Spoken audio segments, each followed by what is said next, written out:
にちは。今回はグノーシや第10話への視聴者の反応をご紹介します。このチャンネルでは最新アニメの視聴者の反応や感想をご紹介しています。みんなの解釈や考察を知るとアニメ視聴の楽しみが増えると思いますので、ぜひ最後までお楽しみください。この世界線かなり情報を得られたな。脚本がうますぎる。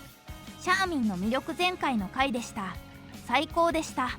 ユーリ、これまでスケで女からやられて学んだことをシャーミンにめっちゃぶつけてますわ。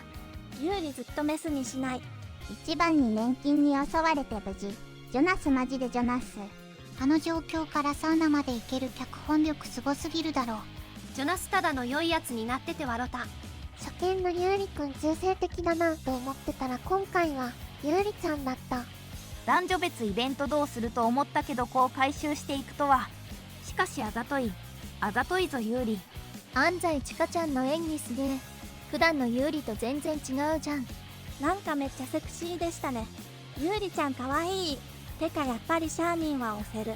顔の良い教授船長なのに頭のおかしい行動をする時があるのがジョナスの魅力なので、それが見たかったな。面白すぎる。俺が銀の鍵だったらよだれバシバシ分質問ですわ。なるほどな。こっから私が嬉しいターンだな。主人公がちゃんと解説してくれるのも分かりやすくて助かるね。なるほど、謎の性転換はシャーミンとラブコメするためのことだったのか。いや、女の子になると声の雰囲気も変わるのね。こんなことやっていいんですかという面白さだった。ルールがかっちり決まっているからこそ、そこ崩されるとおってなっちゃうね。ちゃんと意味を持たせてるのはさすが。ちょっとずつ真相ネタも出てきたね。めっちゃよかった。アニメ化がうますぎないか。視聴者なんてオチだ。シャーミン好きになったわ。バッドエンドになると思ってたぞ。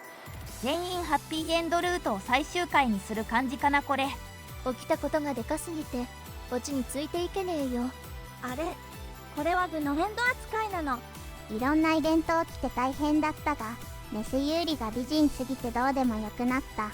ユーリちゃんの破壊力はやばい。いろんな意味でユーリがメスになった回だったな。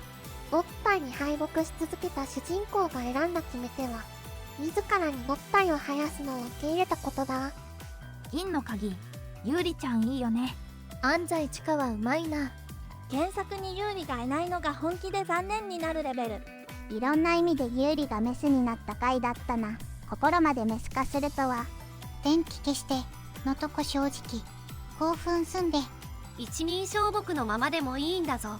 僕っ子はコメットとかぶっちゃうからね。ロジック高いユーリさんは別方向で攻めることにしたんだ。こいつ実はだいぶいい性格してるなと思ったシーン。グノになった時もだけど、適応力が高い説に言われた通り全力で自分の役割を全うしてる。ループせずに終わったということは次回も女ユーリですか。もうずっとユーリちゃんでいいんじゃないかな。まずいよ。男に戻ってもユーリのこと性的な目で見ちゃうよ。何か問題が。オスもメスもどっちも可愛いからオポくん。通過男の時と比べてみんなユーリに優しすぎる。可愛げカンストしてるよこれ。みんな TS ユーリに気を取られてラキオの可愛さに気づいていない。そういえばラキオは画面外で死んだのか。まあラキオなら見えないところで死んでてもええか。ラキオくんめっちゃヒントくれて親切だったのに、年金の犠牲に。ラキオと重道の握手好き。ラキオはああいうことするんだな。ラキオもかっこいいしシャーミンもかっこいいし、夢女子製造会だった。明るく助かったみたいな空気出してるけど、この4人意外全滅してません。銀の鍵面白かったから OK。 なんかブロくなってたしげ道バカみたいじゃん。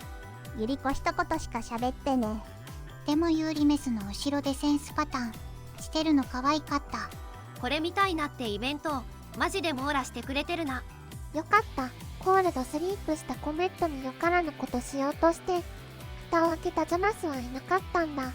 ジョナスの頭がかなりまともになってない。代わりにコメットがアホにただただかわいそうな目になってるレムナンのことも思い出して。これでかわいそうなレムナンごっこができるぞ。人の心とかないんか。なんでお前が脱いでるんだよ。そりゃサウナに入るなら脱ぐだろ。おい女有利も脱がしてから終われよ。何のためのサウナだよ。国民年金の国民って何よ。わかんないです。でも原作のイベント名がそうなってるから。ところでコメットなんで投票する前から自主的にコールドスリークしたの？知らん。女性版有利来た。これ原作ゲームの全要素をコンプするんだね。空原作で銀の鍵が求めたデータは全回収しないとエンドに行けないから。そうかとは思うけど、めちゃくちゃ綺麗に詰め込まれつつまとまっててすごい。シャーミンが人間臭くてやはり良いなとしみじみ。性別が変化、男女する有利。女性という立場を生かしていつもとは違う立ち回りをすることで新しい発見が生まれるという流れが非常に面白いなと思いました。また皆が幸せになる世界線があるかもしれないと希望が生まれるラストも良かったです。ラキオのシャワーシーンと呼んでいいのかとすっぴんについてはビビビビビな班でお腹いっぱいになりました。ありがとうございます。アニメのラキオは喉ごとけないのかな。アニメだからかな。ゲーム終わらないぜ的にはいろいろなネタバレですがあまり気にしない。タイトルでも遊び心を感じた性に特化した回。好意のない相手からの一方的な感情は恐怖であり、会話を重ねて心が通うことの大切さを知れたユーリ T です。男の愚行と息を幅広く表現してた。口づけをベーデとフランス語にしたのは意味があるのかな。まったり回の次はうつがきそう。タイトル不穏で心配してたけど、Mナン重道がゲーム忠実でククルシカ事件のような想像を超えてくるようなことはなくて安心した。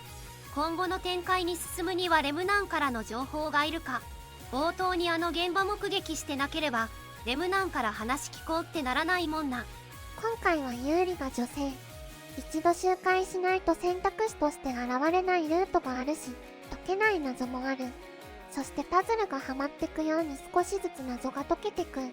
最初自分の胸に触って驚くシーンが転校生みたいで笑った。まだ何か仕掛けがあるのかしら。目覚めから驚きの新展開で面白かった。シャーミンのバックグラウンド知ると乙女に向けた優しさも納得。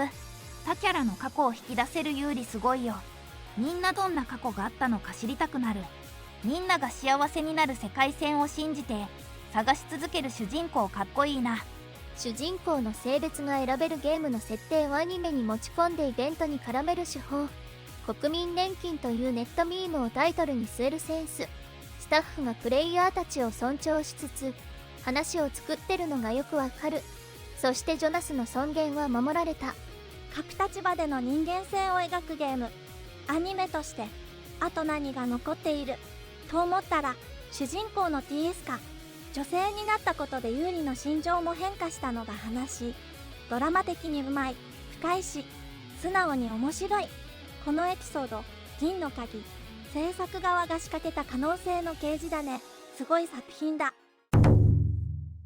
最後までご視聴いただきありがとうございました。